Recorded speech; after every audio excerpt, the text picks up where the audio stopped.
All right, guys. So today we are going to be reviewing the first season of The Flight Attendant, which is an HBO Max series. We're going to go through the entire show. So, like, I guess a little synopsis, go around the plot a little bit. And then we are going to do kind of like our own, I guess, Review / shit talk session about the show. Pretty much. And then we might see Storm a little bit. Oh, we're definitely going to see Storm. So, yeah, so get used to seeing her around. And who knows, she may try and climb up here. She may ruin the video. She could never ruin the video, though. She'll ruin the video? Every sight of Storm is a blessing. No, a little. Storm? All right. So this video is going to contain spoilers, so just keep that in mind. We're not going to try and spoil anything in the beginning, just so that, let's say you're new to the show and you're kind of just wanting, or you haven't even started the show and you're kind of just wanting to get a feel for it. You can get that out of the first portion of it, and then we'll kind of go into spoilers and what we think about everything. All right. My memory's a little off on the show already, so you can go ahead and take it away, and I'll bounce off of you because I've almost forgotten the whole show. Okay. All right. So The Flight Attendant is a show on HBO Max, once again, and it follows Cassandra Bowden, or Cassie Bowden, and she is a flight attendant, pretty obviously, because it's the name of the show. And an alcoholic. She is an alcoholic. We learn that very, very quickly in the show. So the show opens up with like flashes of like bar scenes and partying and everything, and then you see Cassie just passed out on a subway train, and then she like sees the time on like a little girl's watch that is watching her because she's like, what the fuck is this woman doing? And so she rushes home, gets ready for her flight. How in depth do you want me to go? Not crazy. I mean, let's try and not make it a 2-hour review, but I'll just, maybe like a, we could just download the scripts and we could just act it out word for word on here. We'll do this is actually a remake of The Flight Attendant. Yeah, it's going to be a play. But yeah, so anyways, so basically we get the idea very early on that she does have a problem. She doesn't think she has a problem, and that's like a recurring theme throughout the series, is that her not thinking she doesn't, her thinking she doesn't have a problem is probably the biggest problem. Yeah. In the show, because she ruins everything for herself from the get-go. So I don't know. She ruined it. I don't know. Okay, so so then she is running late to her flight to Bangkok. We're introduced to her brother Davey, who is like the complete opposite of her. He has a shit together. He's married. He lives in Denver. Him and his husband have 2 daughters, and he's just overall kind of concerned. And we find out that they're planning on coming to visit her in New York, and that is 4 days away. So a lot happens in a very short time period in this show, because it's not even till like the 5th or 6th episode that they finally come to visit, and that's 4 days. And so basically what happens in these 4 days, so she's a flight attendant. She goes to Bangkok. She's in the first class kind of cabin thing, and she sees this handsome man or whatever, and they start flirting it up. They end up banging on the plane, and he's like, maybe after, let me show you around Bangkok. And she's like, that was cute and all, but we don't really do that. And then, anyways, he gives her his business card, and then she's like, maybe I'll take you up on that offer. Maybe we really do that. And meanwhile, the other flight attendants are very obviously see what's going on. She's a pretty transparent person as far as like she kind of she has a problem like with drinking, and everybody knows about it. She's on the plane drinking more than the actual people on the plane. Yeah. And this is the first class cabin we're talking about, so they're drinking. Yeah. Keep that trashy shit out of here. That belongs on fucking Southwest. This is international flight. I can't remember what the name of their they don't think they name it. They do. They talk about it. Well, they're not Imperial paying us. Atlantic, that's what it's called. I guess they're paying us now. I don't think it's a real It ain't. Okay. All right. Let's keep it moving. Okay. So yeah. So then she meets up with him. He's like super fucking rich. Like he drives an Aston Martin, right? That's the car that he had. I think it was an Aston Martin. I think so. And so they have a great time, as it seems. She's like they're drinking the whole time. So she's like super, super drunk by the end of the night. We see a bottle get brought to them kind of towards the end of the night. It's a blue bottle that'll come up in a second. And so anyways, she wakes up the next morning and she's like a little hungover. Whoa. She gets up to wake me up before you go. Oh, she does, which personally I thought would ruin the song, but she doesn't care about that. And then she's like, good morning, Bangkok. And she's like looking out the window and everything. And then she's like, oh gosh, wait. Oh shit. Cause she's got blood all over her hands. And she's like, Alex, what did we do last night? And then she turns around and there he is. His throat is slit open. There's blood everywhere. And she's just like, because what do you do? You flee the country. That's what I would have done. But and pretty much everything we've said in like the course of, I think it's already been like 5 minutes, is you could get all that from the trailer. You could get that from like probably like the first 10 seconds of the trailer. Yeah. But anyways, so basically you'll be seeing some clips on here as well. So the show, that's all within like the first, maybe not even the first half of the episode. So then obviously the show is about like, she's like, I don't remember anything that happened and I don't know what the fuck to do because it's pretty much The Hangover, but with a murder. Yeah. And not only just a murder that happens in like one of the most strictest countries on the planet. So she has to get the hell out of there and figure out what the hell's going on. And yeah. And so she calls up her friend, her lawyer friend, Annie, who is a boss bitch. Literally, she's probably the best character on the show. Yeah, she is. And she doesn't even have that much screen time, but yeah, she's just so well held together, and she's got her shit down. She's great. If you watch the show for anything, just watch it to admire Annie. Anyways, so she calls her. She's like, hey, theoretically speaking, remember that girl that got accused of a murder in Italy? But she was like a U.S. resident, blah, blah, blah. I don't remember her name, but that's like a real thing that happened. Yeah. And then she's like, oh, yeah. Well, I mean, whatever happened to that girl that got framed for murder? And it didn't end well for her. So. And she was like, oh, well, what would happen if that happened in, I don't know, maybe like a country like Bangkok? And she was like, oh, that would fucking suck. Like, that would be the worst thing ever. And so that kind of like psychs Cassie out. And she's like, shit, I cannot have anything to do with this. So she doesn't call the police or anything. She steps on a piece of glass, which was part of the murder weapon. The blue bottle was the murder weapon. That's why I said it'll come up later. She steps on a piece of glass and then she's like, shit. And so she like cleans up herself. This moron cleans up the crime scene, makes herself look even more guilty. Which, I mean, I don't think she would have done that had she not stepped on the glass. She just did that because she was like, oh shit, like now my blood is here too. They're totally going to think that I did it.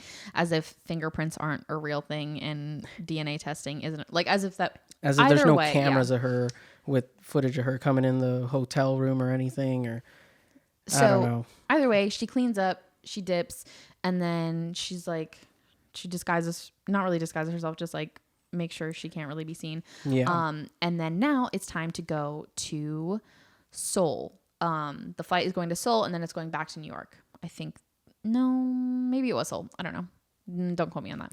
They just finished the shift. They go to another Asian country. Yeah. So then she's like freaking out the whole time. Her coworkers are starting to notice. They're like, you're being really weird. And then they get to their hotel at the next stop, which is may or may not be Seoul. And she's like, oh, okay. So she's like, okay, at this point she's like losing her shit. Normally she like goes out with her coworkers and then she's like, nope, I'm going to spend the night alone. I just want to have like a chill night. And then, obviously her coworkers are like, that's really weird. You like to party. And then in her hotel room, she's like spiraling or whatever. I'm going to skip a few parts because it's just not really necessary. But she notices that her ID is missing, which is like a big deal because she's like, I don't lose things and I'm in a foreign country. Why would I? So she left her fucking ID in the hotel room where this dude's dead. And my first thought, I was like, oh my God, like, how is she going to get back in the country? And then I remember, like, you have to have a passport to even go to a different country. So she has her passport still, but she did lose her ID.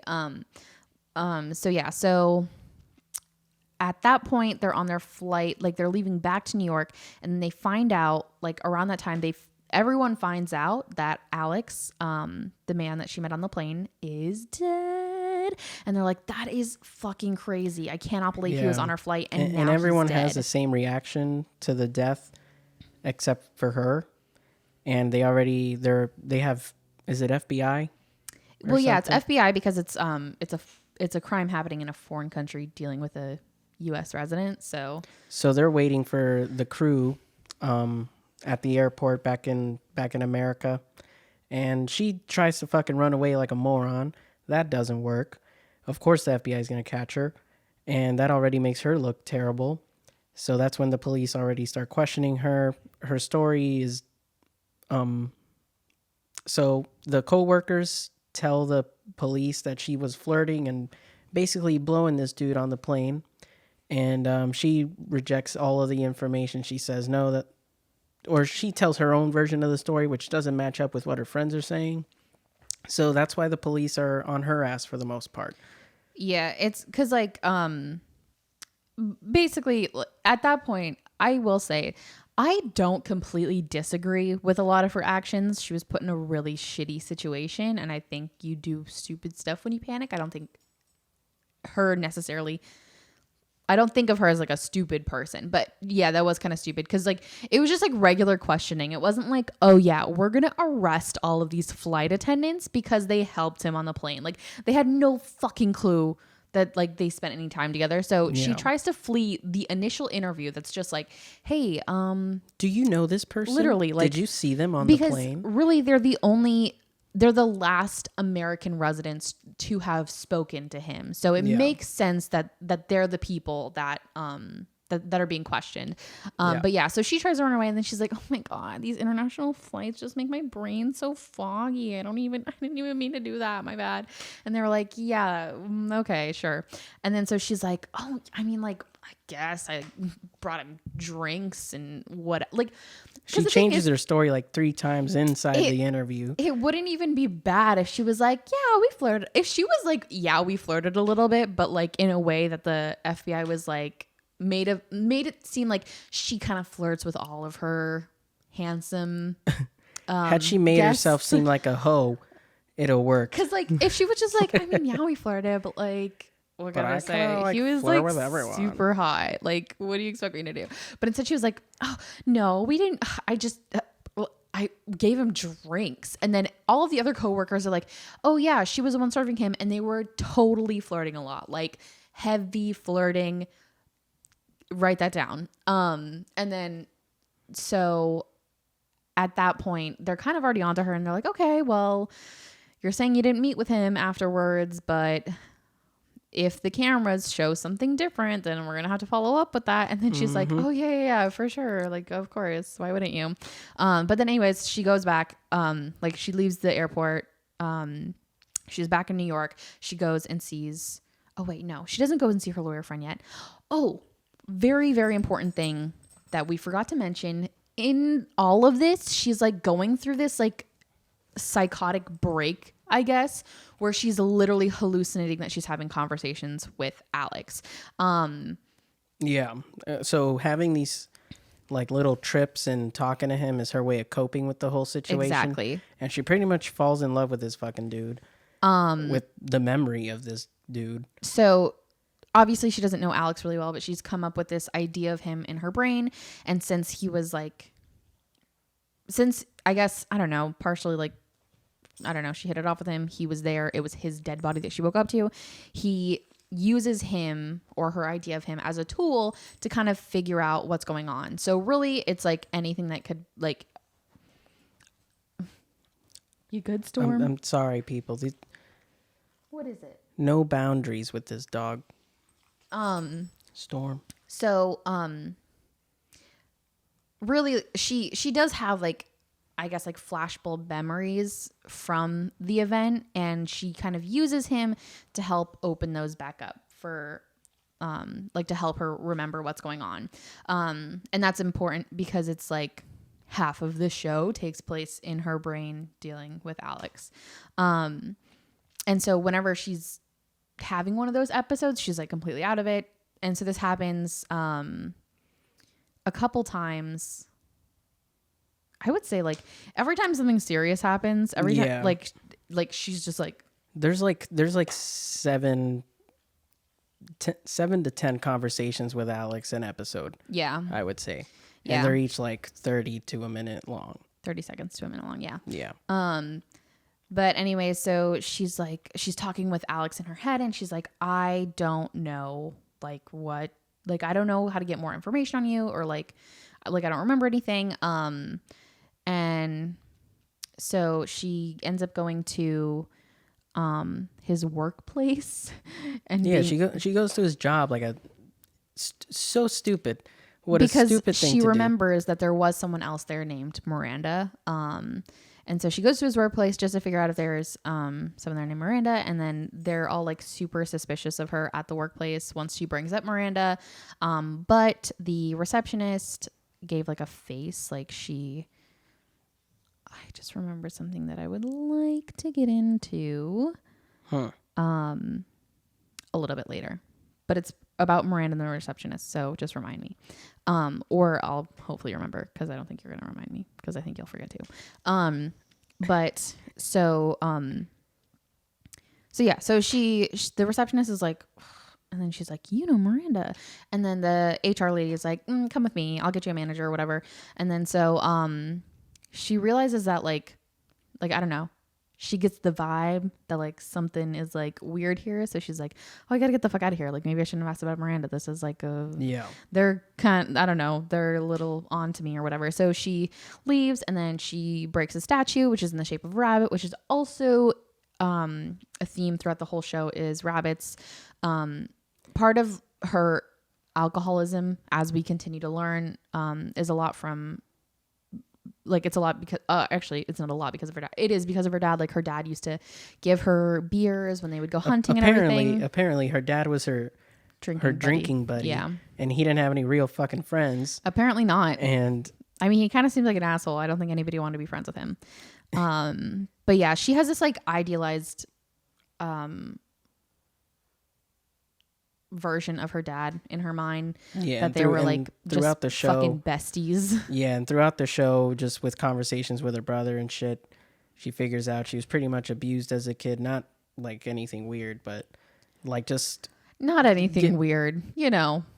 There's just alcoholism, really. It's nothing sexual. Okay, just giving, which weird is a weird way to describe that.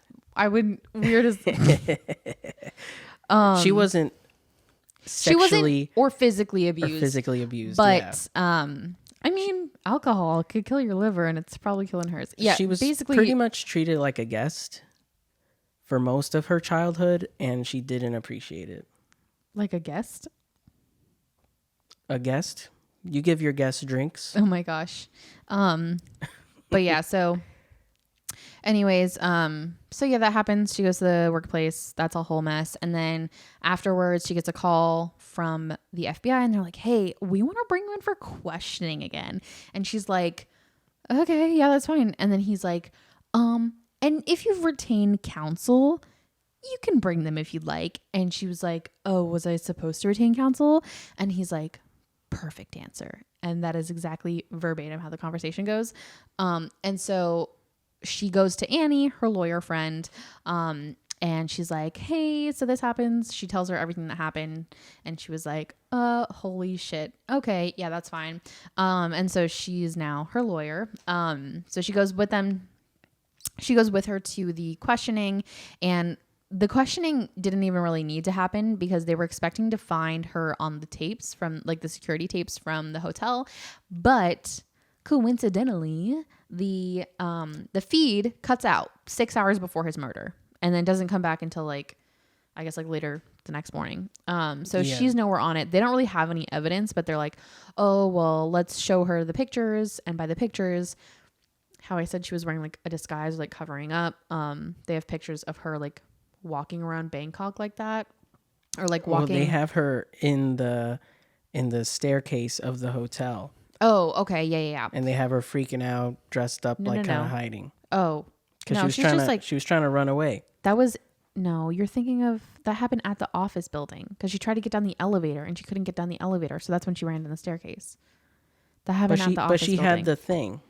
No, that was not that.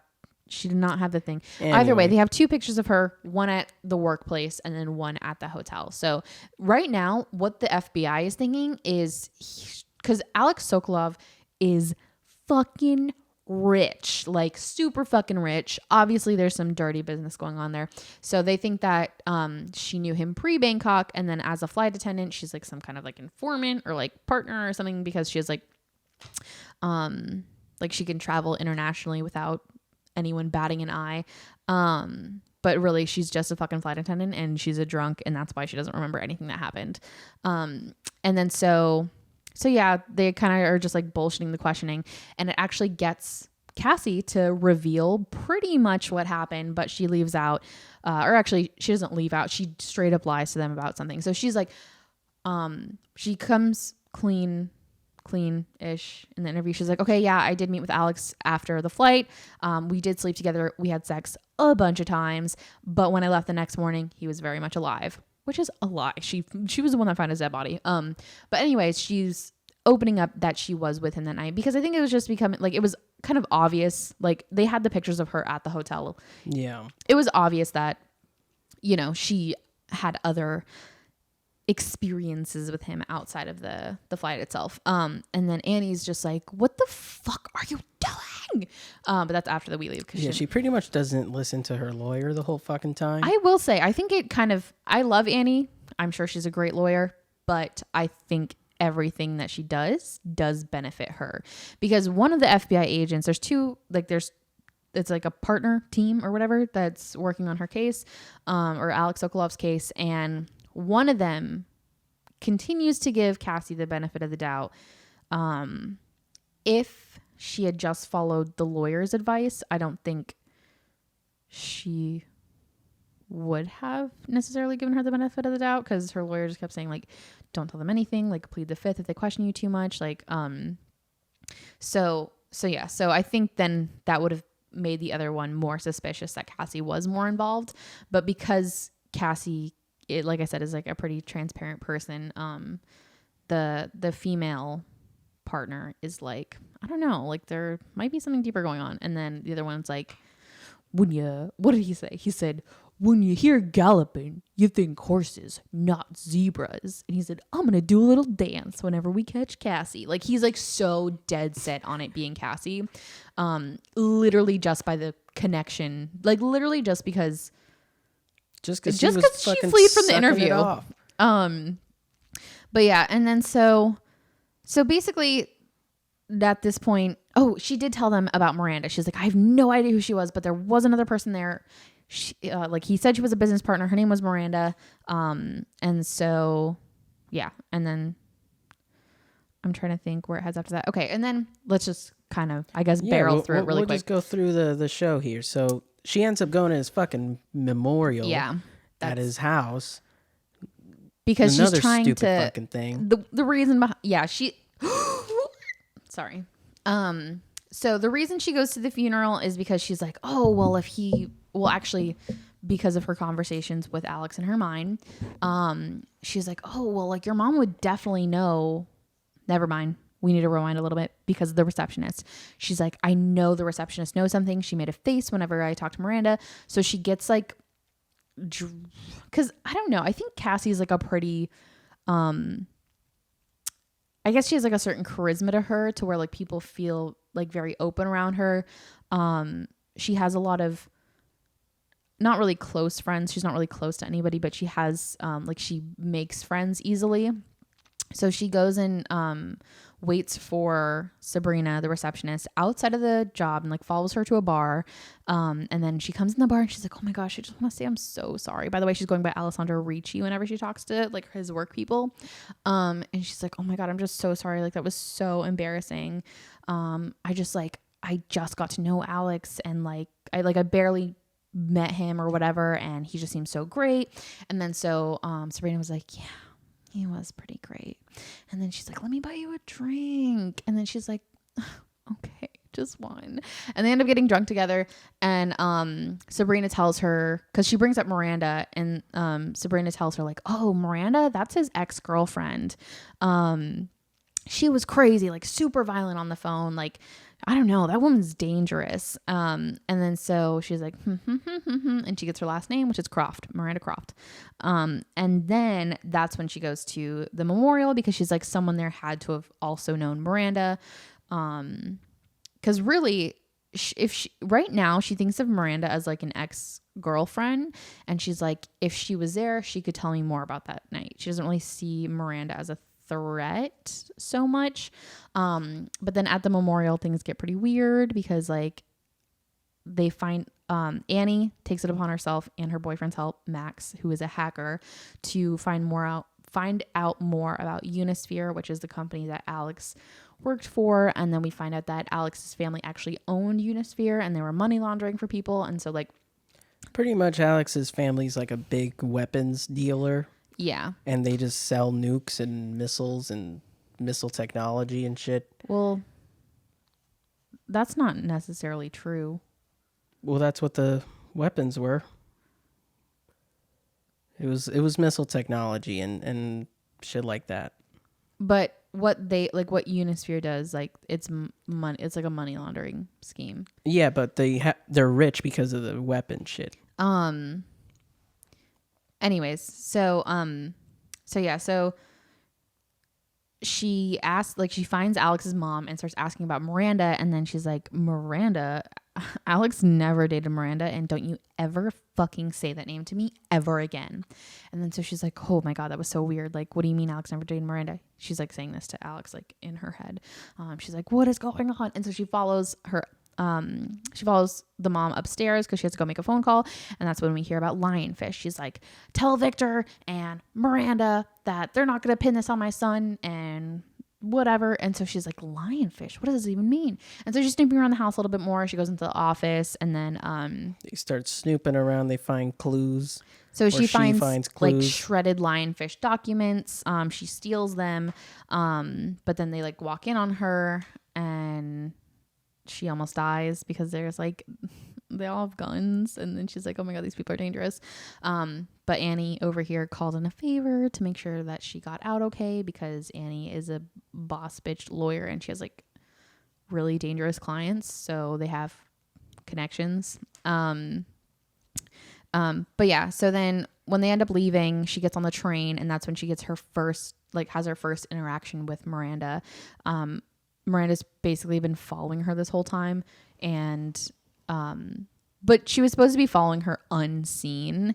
So but then yeah, she sees her and she's like running away from her, and Miranda's chasing this bitch around because she's so obviously trying to get involved in all this bullshit. And Miranda is also kind of on the same page as the FBI, where they're like, Miranda also thinks that like she knows more than she does, whereas really like Cassie is just trying to know more. So it's like stupidity. But yeah, so anyways, she, as soon as like she gets like a cop and she's like, there's a woman chasing me, Miranda's just gotten off the train. I don't know, just move things along a little bit more. You're going through every little detail. Yeah. You got to just push through it. To move things along. Okay, so then she goes back to talk to Sabrina because she's like, oh, I actually don't remember why she went to talk back to Sabrina. I think it was like, it's like, oh, like if, I don't know. She needed someone to mention Miranda's name. Oh, that's right. And yeah. To the FBI. So she's like, I'm going to go talk to Miranda directly. At the same time, or right before, Miranda had gone and visited Sabrina at her apartment and brought her cupcakes, but kind of in like a threatening way. And she was like, oh, what did you say? I need to know everything about this Alessandra Ricci girl. And then so Miranda, throw this bitch off the fucking window. or off the roof. That's not what happened though. And That is what happened. no, that isn't what happened. What happened? Miranda, oh my gosh. Miranda threw her off the No, roof. she didn't. We'll get to that at the end. So then she hears her say like Miranda's name from inside the apartment while she's like banging on there, but like no one's letting her in. And then Cassie's like, oh my gosh, like to the neighbor, because the neighbor's like, what are you doing, you crazy woman? You're being too loud. And then she's like, you need to call the police right now. And then so she's like running downstairs and she calls the police. And then Sabrina flies out the fucking window. And so Cassie's like, oh my God, Miranda just killed Sabrina, which isn't the truth. That's What just is what the she truth? thinks at the time.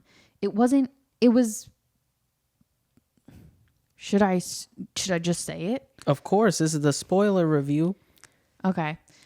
Well, we haven't gotten to that point yet.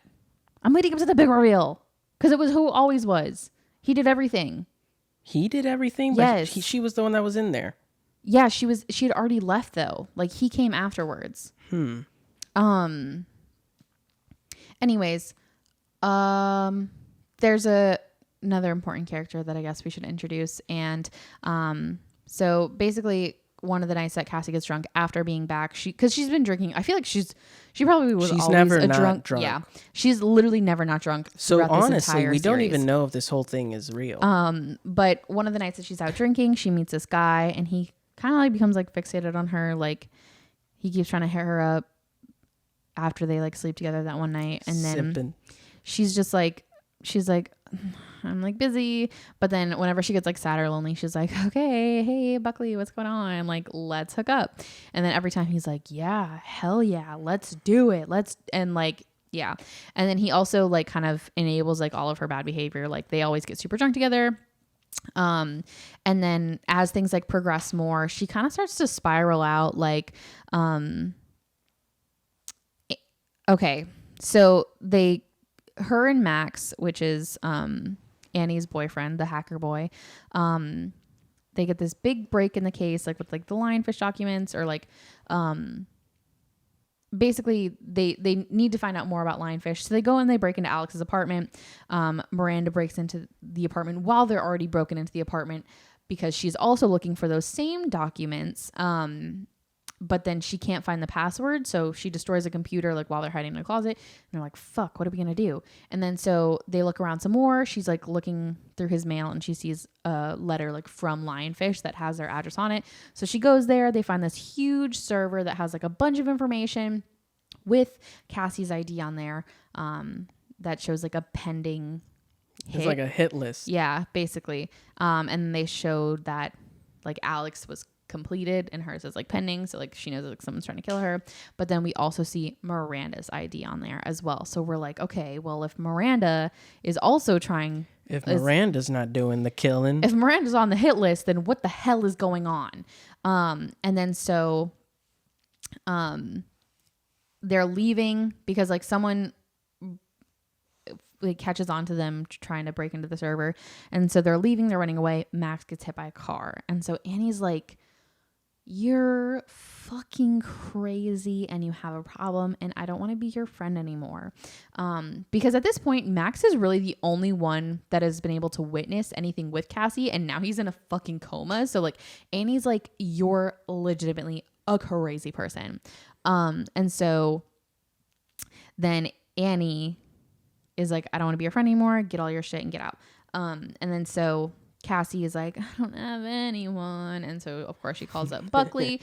And then they have this like wild night together that leads to them in the morning, super drunk after going to brunch, trying to steal a mechanical horse like outside of a store.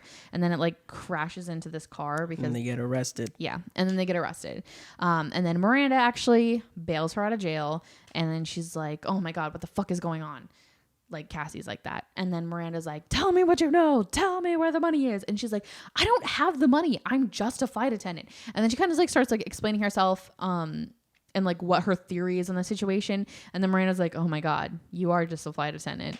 And then so basically at this point, they realize that they kind of need to be allies because they're both on the hit list. So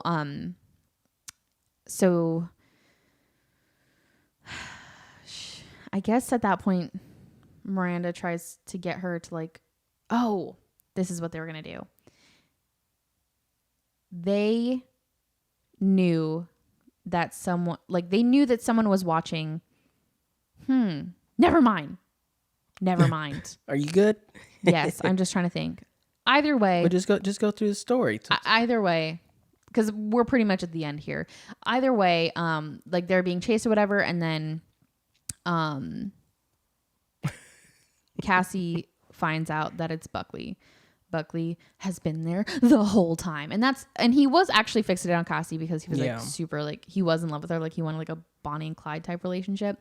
But so then they make this plan to attract him to a different place. I don't know, wherever her flight was going next. And so Miranda was supposed to be on that flight. And they were going to catch Buckley, I guess. But either way, everything gets resolved. Buckley gets caught, and we find out that Buckley gets killed or shot, actually, by one of the other flight attendants, who we find out is actually CIA. And then he's like, well, my boss was pretty impressed with how you did this. So my boss is pretty impressed with your alcoholism, and we would like you to be an asset to the CIA. And then she's like, oh shit, and I can drink. Pretty much how the show and solve ends. Crimes. And then like a side storyline that is happening through this whole time is that another one of the flight attendants is like she gets into it from like a super dumb standpoint. Like she doesn't really realize what she's getting into, but she's selling secrets to the fucking North Koreans. But she doesn't think that. She thinks it's like another big, because her husband works for a tech company, and then she thinks this is another big tech company that's like a competitor, and they just want like their files to, I don't like, to beat them or whatever. And then she's getting paid like a lot of money for it, and she's like, this is kind of cool. But then whenever the company that her husband works for finds out about it, they're like, yeah, it's on his computer. Like, this is definitely spyware. And she's like, what? And then it turns out like she basically gave like government information to North Korea. And that's why the CIA agent was a flight attendant, was because he was watching her, because he knew that like they were working together. So I'm predicting season 2 is going to go into that. Yeah. Basically, I guess like more mystery solving on behalf of Cassie, but now it's going to be for the CIA, I guess. Cause it was renewed for a season 2 for sure. But what I wanted to go back on was the receptionist. Why did she say Miranda was his girlfriend? Cause that was never the case. And we don't really even know, like, she didn't have any real ties with those people. Like, they don't reveal any, like, that she's, like, actually one of them, you know, like one of the people working for Lionfish. So I don't know where that came from. I don't know if it was just, like, her own, like, stupidity, like, since I guess Miranda was always screaming at Alex, because she said that she would like tap into phone calls, and that's how she knew all of the information. So maybe like Miranda was just screaming at Alex, and then she just assumed that it had to be an ex-girlfriend. But it was kind of like the fact that doesn't, like, I don't know. It doesn't make sense that she said that. Yeah. Like her saying that meant nothing. It really, like, she could have said that she was literally anything other than what she was. Cause I don't know.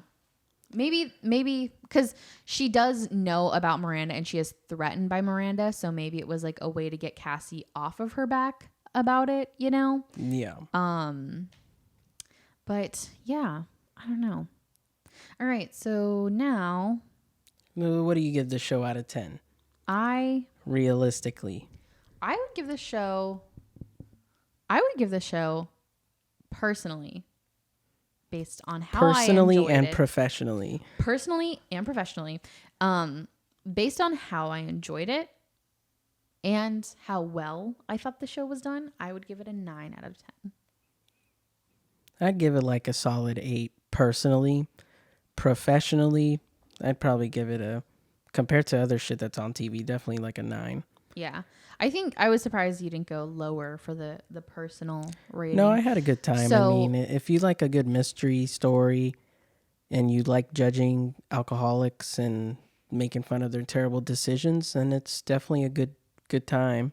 yeah, because I don't know. Sorry if the way that I described it was pretty anticlimactic. But it is like a very, it is a show that keeps you on the edge of your seat, and Because they reveal a little bit every episode, and this was kind of all like just like a 40-minute rant on the whole thing, but every episode you get a little bit more of the mystery solved until the very end, to where you feel kind of stupid. yeah, And I it's will like- say I felt really fucking stupid that I didn't even consider it to be Buckley. Okay, so here's what my thoughts were whenever Buckley was introduced. Because she has two men in her life during the show. She has Buckley and she has Alex. So in my mind, I always thought it was like a character development kind of thing, to where Alex was the one that was kind of like bringing her back, because Alex is the reason that she like rediscovers these like repressed memories about her childhood, starts remembering things as they actually were, and not just like her idealistic version of what happened. Whereas Buckley is somebody that enables her behavior and allows her to be what she thinks is like herself, which is just an alcoholic, really. Yeah. So I really thought he was just there for like character development. Like he was pretty much going to lead her to a breaking point, to where she would just kind of like, at that point, like at that breaking point, she would realize that she needed help or whatever. But it was not nothing that. close to It that. wasn't. He was there for a reason, like a legit, like he did everything. He Yeah. was the ringleader for everything. Like I feel like if I rewatch the show and see when Buckley gets introduced, you'll notice something. You'll feel different about him I don't know. being introduced. I don't know, but that would just be hindsight bias, like that, because I watched up until halfway through the 7th episode out of the 8 episodes, and then rewatched the entire thing with you. Yeah. So like, and I never thought twice about Buckley. So I think if you did, it would literally just be hindsight bias. Like you'd be like, yeah, I totally saw that coming. Cause like really they don't, cause basically when he gets introduced, He's kind of like just like a side boy that she's fucking around with. exactly. Like the only thing suspicious about it is, and this isn't even suspicious in like real world standards. If someone's like more into you than you are into them, that's not like suspicious or anything. But like, I guess for the show, it's like, why are they keeping this guy around? But I thought it was for the reason that I just explained, and not because he was a crazy murderer. He was a gangster. Crime person. A gangster. And he's also British. He's actually British. But yeah, so that whole, like, whenever it was Buckley, I was like I felt, I don't know, I feel like I usually can see these things coming, and I didn't see that coming, which I really enjoyed. I enjoyed the surprise of, because I don't know, you kind of just think that it's, because of course there had to be some kind of twist. I think anybody could have, because if it was Miranda the whole time, you're just kind of like, oh, that's like a cat and mouse kind of caught game. her. Well, yeah, because it's like at that point, it's like, we know that she's trying to catch her. Let's see if she will, But, and I don't know, because Miranda really was trying to like get the information. Yeah. One thing that I knew from very early on was that the money was the book itself, because one of the, like, some of the banter that they have, like Alex and Cassie have on the flight in the first episode, is they're talking about the book, and he's like, yeah, I love this book, blah, blah, blah. And it's Crime and Punishment, and Cassie takes it, and that has like all of the codes to the money. Yeah. Whatever that means. But that's something that I caught on to pretty early, because I'm like, why would this book be such an important part of the show if it wasn't going to be the key to the puzzle. Exactly. But yeah, So it's a good mystery. We'll see what happens in season 2. but Honestly, the show could end. yeah, because the way that it ended in like a perfect way to where you're like, what a satisfying long movie that I just watched. Exactly. To where like any season 2 is gonna no doubt feel like a sequel rather than a continuation of the show as it is right now. But I mean, if there's a season 2, I'm down to watch it. Yeah, I'm definitely gonna watch it. And she'll probably be a CIA agent. And hopefully she gets help because she's a fucking mess. Yeah, no. Once the CIA interviews her and smells the vodka in her breath, then that whole, I mean, I guess the season 2 is going to be one episode and it'll be her rejection from the CIA. So, there has to be plenty of alcoholics in the CIA. Yeah. But yeah, it is a really good show. Like I watched it very quickly.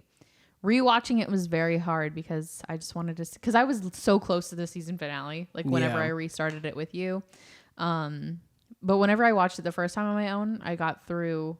I think I watched almost the whole series in 2 days, just because I enjoyed it so much and I wanted to keep watching, and I was very enthralled the whole time. Shout out to Shireen for putting me on. Oh yeah. Thank you to Shireen, and I guess the next one we could do is maybe, I don't know, we can maybe review Search Party. Well, now talk that a little shit it about is rumored that Search Party is done. Thank God. Don't say that. Thank God. We'll make a review about the first that. 4 seasons, because there's only it's not that much content. Yeah, the episodes are 20 minutes long and there's 10 episodes per season. So, and that one I feel like this one is a little harder to go through just because every episode a lot happens, like a new event happens, whereas in Search Party I feel like you could go through like all 4 seasons in like 10 minutes, just because you could say the big thing that happens in each season is this. Yeah. And then the next season. But for Search Party, it's a little bit like how we were talking about, I have to remember this is for the flight attendant because I'm about to go into Search Party. How we were talking about like how this would be like a perfect 1 season show. It's like a really long movie. Yeah. Cause like, and how like a second season would be kind of like a sequel, kind of like, a good show to compare this to is Quantico. I don't know if you guys have seen Quantico. The first season was really, really good. It like aired in like 2016, I think. And then it's got Priyanka Chopra Jonas as like the main star. But it's basically like the same kind of thing where like I think the show opens up with a terrorist attack. But then it goes like, I think that show goes back and forth between current times and past times. But then at the end of the first season, you're like, wow, I feel like I just watched a movie. That was a really good movie. I don't see why it would need a second season. And then they did a second season and the second season was like fucking terrible. And then it didn't have a third season because it's just like, it was just good. It was just good on its, it was like super horny. So like by me saying this show was good, I don't mean it in the same way that The Flight Attendant is good, because The Flight Attendant is genuinely a very good show. Like it's done well, but Quantico was like, everyone was like really good looking, new, fresh FBI agents. Oh no. So there was like a certain like drama, like I don't know, just like primetime cable television drama aspect to it. This is an HBO Max show. It's a lot more sophisticated. Yeah. But I mean that the comparison still stands as far as it's a good 1 season show. And it better, I don't know, if the second season has nothing to fucking offer, then it better be a 1 season show. Yeah. I don't know. Well, it did get renewed, so there is going to be a second season. So I just hope that the second season doesn't flop. Alrighty. So that was The Flight Attendant. We'll see what the fuck we talk about next time. We're watching Narcos right now. We are. And we should do Search Party because we finished Search Party. Yeah. All right, we'll do Search Party next. Yeah, that's pretty much it. If you guys enjoyed it, then let me know. If you didn't, then go fuck yourself. And okay, Bill Burr. Oh no, nothing like that. But really, go fuck yourself if you didn't like it. What do you have to say? Do you have a final I goodbye don't to? have anything to say. Um, I'm not rehearsed. Sorry. No. Maybe next time. Alrighty, we'll talk. We'll do Search Party next for sure. It's a good show, but I got some shit to say about it. It I'll is say a that. good show. We'll leave it at that. There are notes, but it's a good show overall. See you next time.